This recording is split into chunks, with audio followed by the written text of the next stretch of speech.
Well, hello and welcome to another episode of More Perfect Marketing. It's David Baer here. You know, there comes a time in our professional lives where sometimes we become, what's the word, unemployable. That happened to me about a decade ago.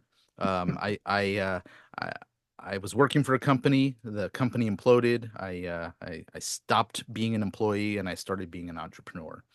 And for the life of me, I cannot become an employee again, ever, even if I tried. And this is not just me. There's a lot of folks out there who have, for one reason or another, found themselves in the position of choosing retirement or having um, something choose them.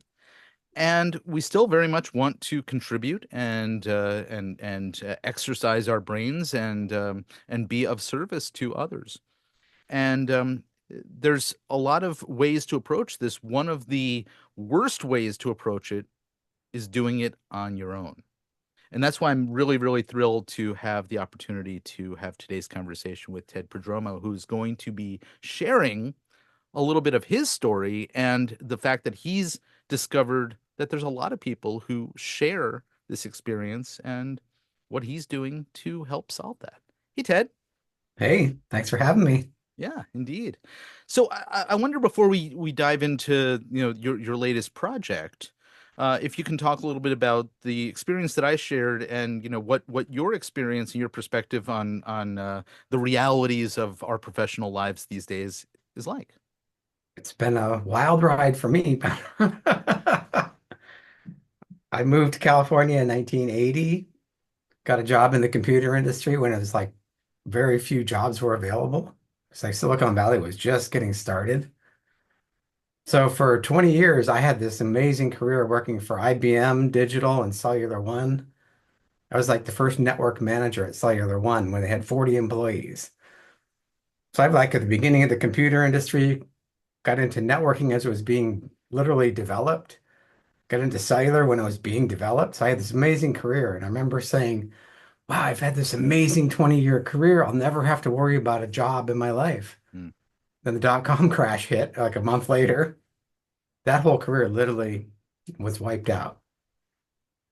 So I got certified as a coach because I love mentoring Mm, employees. I had okay. a lot of employees working for me at Cellular One. And they just said, you're a great listener. You're a great manager. And they brought in coaches at the time because we were growing at like 200% a year. Yeah. So these facilitators would do the MBTI assessment on us. And they said, this is why when you say this to Joe, he doesn't respond. He wants you to say it this way. So I was like, this is fascinating. I want to be a coach someday. Hmm. So after the dot-com crash, I got certified as a coach. Never got a client for the first year because I didn't know how to market or sell. Got into marketing, started an agency that was going gangbusters till 2008. Disappeared. That whole, you know, everything just disappeared. Small businesses disappeared. So I had to start over again. I actually got a job at 52 years old as an online marketing manager for a software company. Hmm. And we were running like $50,000 a week of Google ads. And they quadrupled their revenue in 3 years, right after the crash of 2008. And they're doing so well, they got a venture capital investment. They laid off the whole marketing department. So I started my agency Yep. back up, and now here I am today. Kind of, I'm 66, and I'm thinking, well, do I really want to keep doing this? I wrote Ultimate Guide to LinkedIn for Business, Ultimate Guide to Twitter for Business. I used to speak all over the world. That's how I would get my clients. Pandemic ended that whole channel. Yeah. So I'm at that point, like, well, I don't want to retire. You know, what am I going to do with the rest of my life? So I'm starting this epic encore, I'm calling it. Well, I first learned of you when I think I bought one of your books. In fact, I probably have it. I have, I think I don't know what edition of your LinkedIn book, which I'm holding here in my hands, Yeah. and then the third edition. So clearly you rode that for a while. And that is always how I have associated you with that expertise that you shared. And so the reason I bring this up is very often as professionals we identify with what we do. And so, when you were with those companies, when you were with Cellular One, when you became a coach, when you became an agency owner, when you then became an employee, then you go back to an agency owner, and then you become Mr. LinkedIn, that was probably self-identity that kept having to change over and over again. I wonder, how you witness other folks going through this and where people find themselves, at this point of I don't even know who I am anymore, right? but I have value to give, and how Yeah. that links up with the this new project, Epic Encore, that you're creating. Well, luckily, I'm a lot like you. I like to keep learning and playing with new stuff. So that's kept me going and readjusting Yeah. all through these years.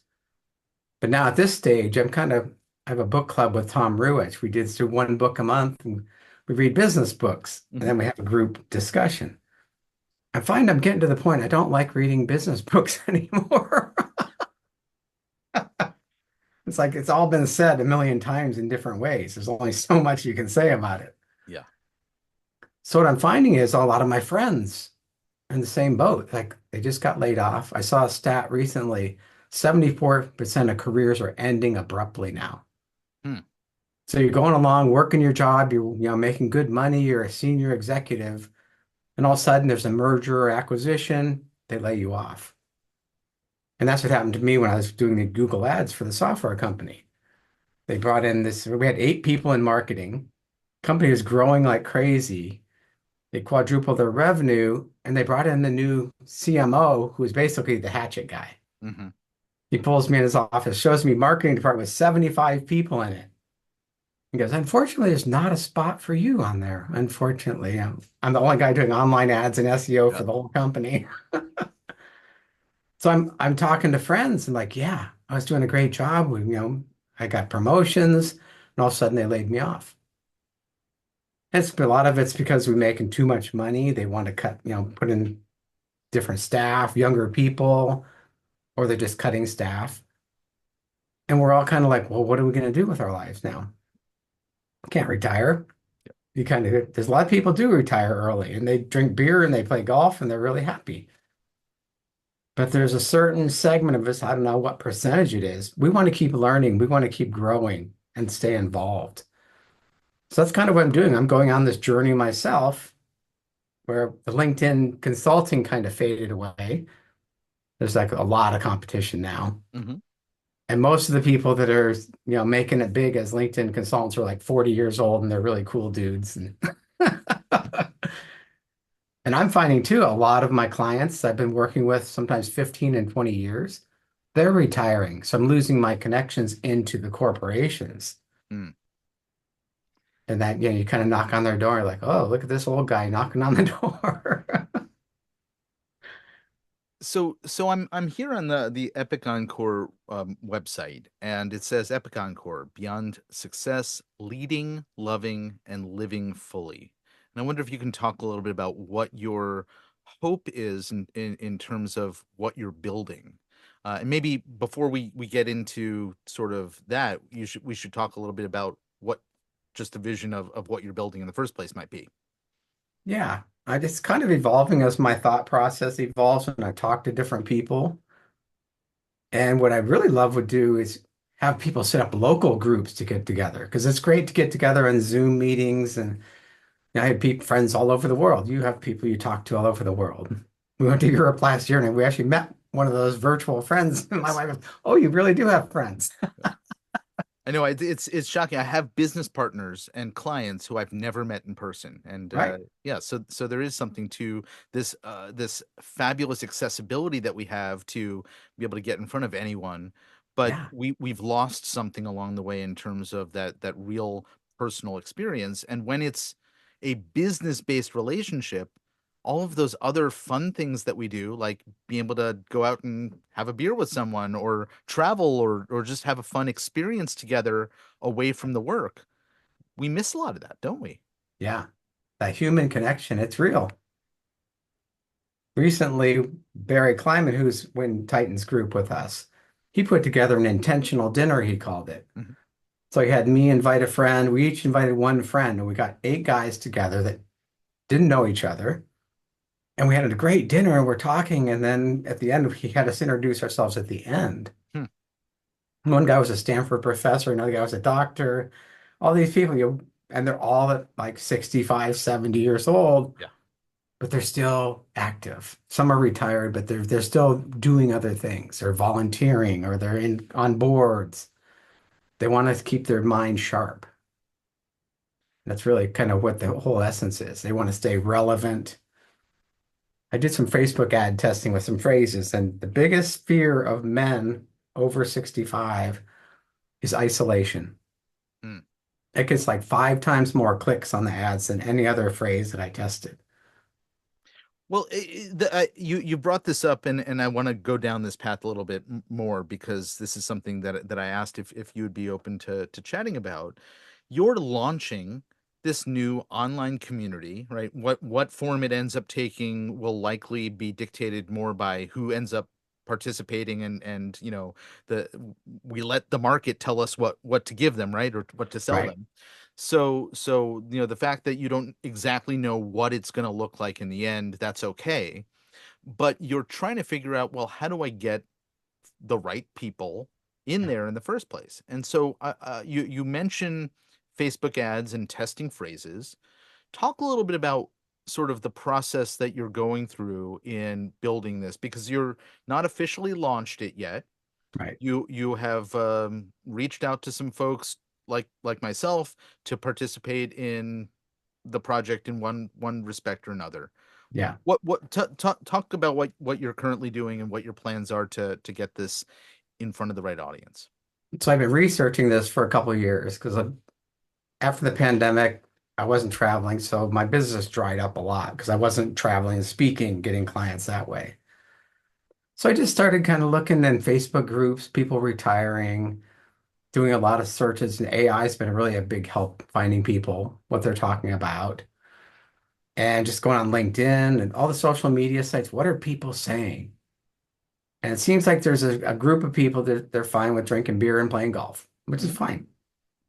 My father-in-law did that and he had a great life. So, but other people want to be, they don't say they want to be an entrepreneur, but they want to stay engaged. So I'm trying to build a community where there'll be experts like you. You can, do like once a month or something, do a webinar or do a class, a 30-minute class. Teach something you're learning as you're going down this path and have other participants, not just the teachers, the participants share what's going on in their life. Where are they stuck? And a lot of these people want to build a business, a small business. So we're trying to help them take all their knowledge and experience and turn it into like a course or turn it into consulting, whatever they want to do. But it seems like most of these people want to work a day or two a week or a couple hours a day. They don't want to work 8 hours a day anymore. They want to spend time with their family. They want to travel. They want to enjoy the rest of their life. I had a call with a friend I met 10 years ago in a different mastermind group, Tommy Schaff. Mhm. And he's my age. And he said, what are you going to do? What's your 20-year plan? I said, well, I'm 66. 20 years from now, who knows? He goes, but you have to have a plan. If you don't, if you're not moving towards something, you just stagnate and fade away mentally and physically. So that just really inspire me to get this community launched. So I was Yeah. just kind of researching it for a long time. So there's been a bunch of research, and now you have started to put together what you're calling a faculty. And I imagine you're also understanding a little bit more about the audience's desires, right? You've given some examples there of what people want to do in terms of work, how much work, but that they're looking for the balance at this point in their lives. So, what are the steps between, where you are now to getting those hundreds of people that I assume you're aspiring to get at least hundreds of people into a community? How do you get from here to there? I've been running some Facebook ads. So I'm kind of talking about, these different pain points. Then I have an ebook, The 4 Stages of Retirement I created. Mhm. Because I realized with all this research, there's that honeymoon phase. People for the first year or 6 months or whatever it is, I'm free. I don't have to set my alarm. I can drink beer at noon, whatever. And that's what they do. But then all of a sudden they're like, I'm really bored. We've been on 5 trips. We're just kind of running out of things to do. Or they play Mhm. golf. My father-in-law used to play golf every day because you don't know how hard it is to play golf 5 days a week. So he kind of hit that point where he's getting tired of golfing even. And he lifetime golfer. Mhm. So that next phase is kind of stepping back, says, okay, for 40 years I had a life purpose of that was my job title. And you wake up and all of a sudden there's no emails coming in, there's no phone calls, there's no meetings. You have nothing to do. So you're just kind of like, well, gosh, what am I going to do? So you kind of, what's your new life purpose for retirement? What's that next 20-year plan for you? And then you kind of build that plan and then you start implementing it.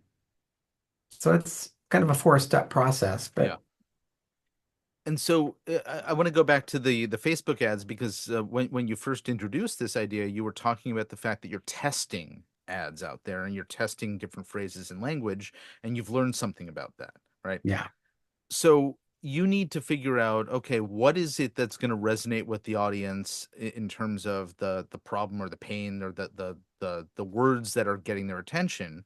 yeah, But then you also have to figure out, all right, how do we get them from that point that they're admitting to or the thing that they're clicking on into seeing being a part of this community as a logical, solution or step in the process that they, the path that they want to go down next. yeah. So talk a little bit about like how you work through those pieces. Yeah, I had lunch with Barry Kleiman the other day. We had 3 hours. We sat there and talked about this Hmm. because he's very curious about this too, because he's in the same boat. So we talked about, and Eugene Schwartz's stages of awareness. These people are problem unaware. They don't know. They think, okay, I'm retired. They don't know they're going to get bored. They're not going to go, they feel isolated or lonely. They don't know all this is going to happen. So they don't know there's a solution. Hmm. So I'm trying to engage these people. And I noticed if I ask you certain questions, you'll answer them face to face one way. But if it's see an ad, you'll click on an ad that really is a deep down concern of yours, like isolation.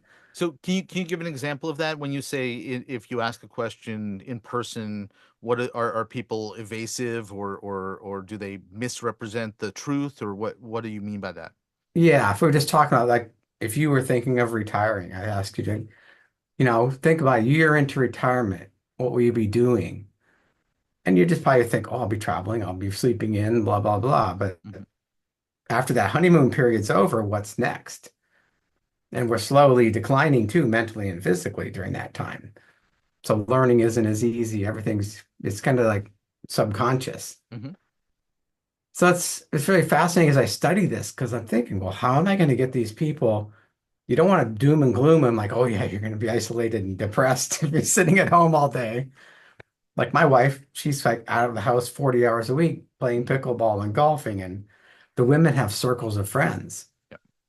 So I have my 3 very best friends of 40 years pass away in the last couple of years. So my whole core group of close friends is gone. So I'm trying to meet new people, which is harder to do in your 60s, Hmm.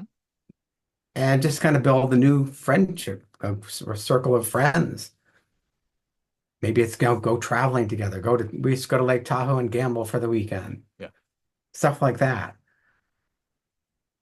So So yeah, it's not obvious. That's what the click is. yeah. So there is often this idea in a education of somebody who is unaware, right? Where you're talking about the thing that they are aware of and then kind of pulling back the curtain and saying, but here's what's actually going on. Yeah, And I wonder if you can effectively do that with the information that you've been gathering so far about this situation. that's where I'm trying to make it a positive community because Hmm. you start going down that path, it's like, well, what the end result? We all die. It's like we're on that path. Hmm. So I don't want to doom and gloom them and like depress them, but I want to give them like, here's something we can do as a group. Yeah. I found this site called wonderdads.com. They have 150,000 fathers that sign up to get advice on what to do with their kids on the weekend. Hmm. So I want to build something like that. Here's some obvious things you can do to, get out and walk 30 minutes a day. you'll feel better. Just kind of have experts like that guiding them, and then have an expert that teaches them AI, because a lot of people want to learn AI, Mhm. even if they won't need it for their business. They want to keep learning. So just kind of put topics out there and see who wants to engage in this, and I can find an expert to teach it. And I guess, using that example, and you told me about this site the other day, about, dads wanting to know what to do with their kids on the coming weekend. There's something very specific about that, Yeah, where and they are actually thinking that very question in their mind, like what can we do as a family, or what can I do to get closer to my kids? But here you're talking about somebody who is, and I think you're focusing on men only, yeah, if I remember, yeah, um, who find themselves at a certain point in life in a certain situation, and there's a whole bunch of ways that they think about that. yeah, And so you got to figure out, okay, well, how do I get their attention about however they may be thinking? And then how do I address that in a way that gets them to say, I want this? And I think yeah, so there's a couple of additional steps that are inherently built into what you're building that you have to test, and you have to figure out, am I going to limit or am I going to narrow the focus? right, Or am I going to be general and see who we get in, who is compelled based on, forgive me, I'm going to use a negative term, a vague description of the promise, right, and then get them to guide us as a community to, consensus of some sort. And so right. there's a lot of stuff that you have the opportunity to play with and make decisions about. Yeah. So one thing I'm going to test, because it's so obvious, we have 40 years plus experience, take all that knowledge and experience and create an online course that could help people. Okay. I'm finding a lot of these men want to mentor people too. So I'm going to maybe talk to my son-in-law. Actually built a community. He likes helping people when they get out of college, help them with their resumes and get their first job. He does it for free on Reddit. Yeah. So he built an app and he started reaching out to like Google and Facebook. He says, hey, if you can provide someone to mentor these people, you can help them with their resumes, help them learn to interview. You'd have first shot at them if you think they're good employees. So he started getting a lot of momentum with it. And then, he had two kids and then he had to put that on hold. Yeah. Yeah.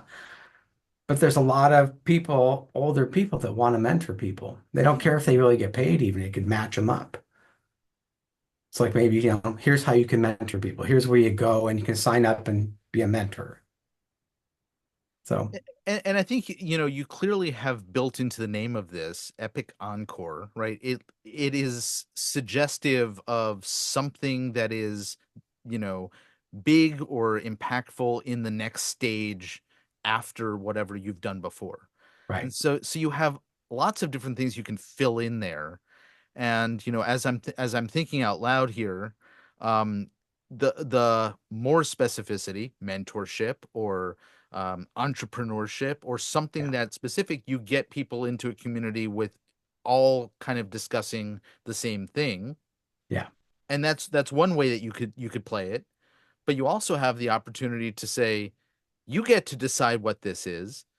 The challenge, of course, as a marketing mind, you and I both know, is you have to figure out, how do we manage the human behavior of interpreting the language that we're using, the messaging that we're using differently, and then Yeah. getting people into a community and satisfying the disparate range of goals that these people have. Right. All possible, but you have to build the infrastructure, and you have to know what you're building in advance. Someone said, think of it like masterclass.com. You have a Mhm. lot of topics and very different topics and different experts teaching that. So I won't have a million topics like they do, but Yeah. I could have one. You want to take your knowledge and make a course. You want to learn AI. You want to be a mentor. So maybe start with like five main topics, and all my ads would drive them to that path into the community. Then they say, oh, look what else is here. Yeah. But you And can't just be vague and throw it out there. And it's like, yep. nobody will care. And I guess to a certain extent, and we're thinking out loud here, right? But although you've done the research, I'm just hearing it for the first time. The more closely you can identify those five different areas to somebody who is likely to be interested in all or most of them, the more effective it's going to be. If it's, um, uh, leadership, mentorship, macrame, and horseback riding, well, you're Right, probably not going to find too many people who want all of those things. right. So another channel I'm thinking of, book. Yeah, everybody got a lot of experience. They want to write a book. So I'll have these experts that teach you how to write a book so they can take that path. But that's kind of the main ones I would think they're interested so far. If there's other ones, I think travel's another one if they want to travel, Hmm. share their travel experiences.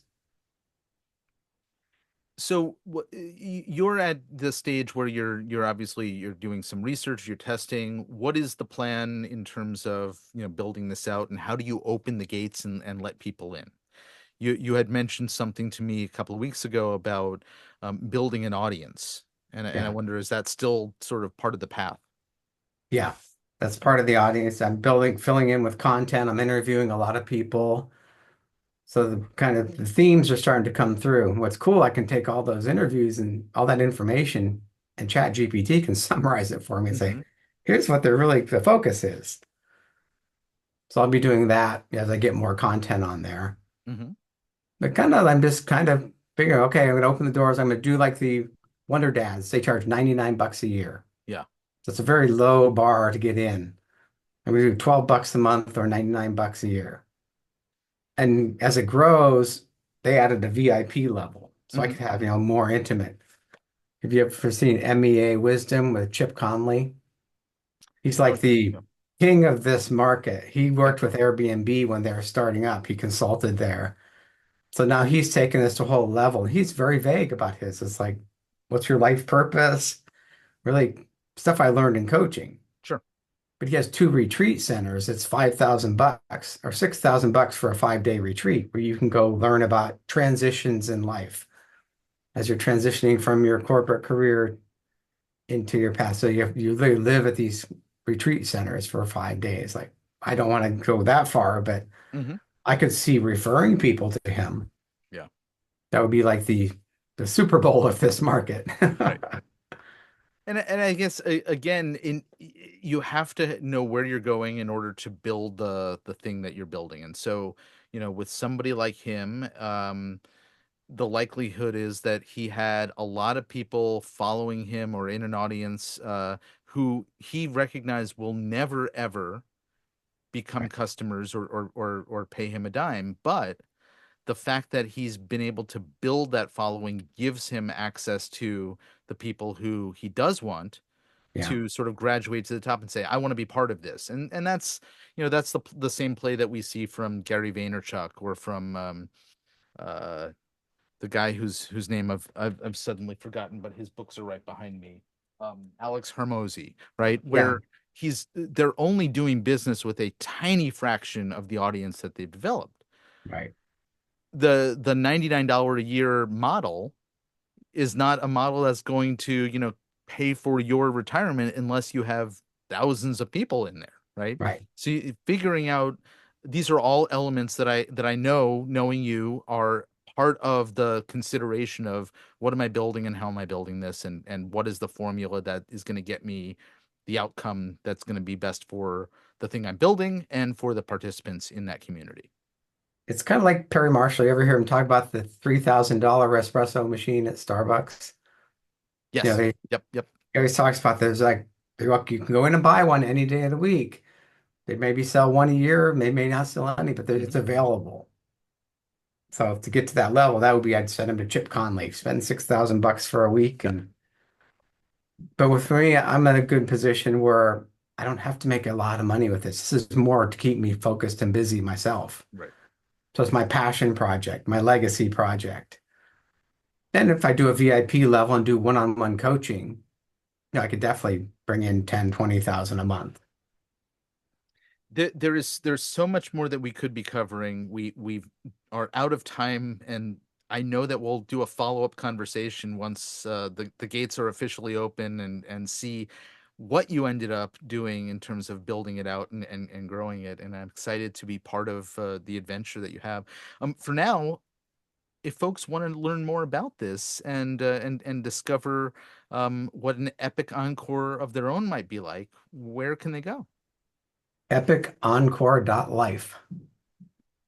Brilliant. Well, it's epicencore.life. We will have a link to that in the show notes.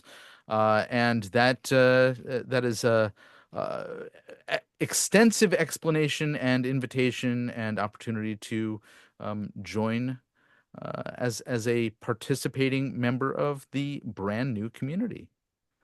I love it. Prodromou, thank you so much for this conversation. It's been enlightening and I'm really, really excited to be part of what you're building and look forward to seeing where it goes. Thanks. It's a journey, not a destination yet. Yep, absolutely. Folks, you've been listening to More Perfect Marketing. If you know somebody, particularly somebody in Ted's ideal audience who's looking to uh, find their next stage of life and success, please share this episode with them. Until next time, I'm David Baer. Take care.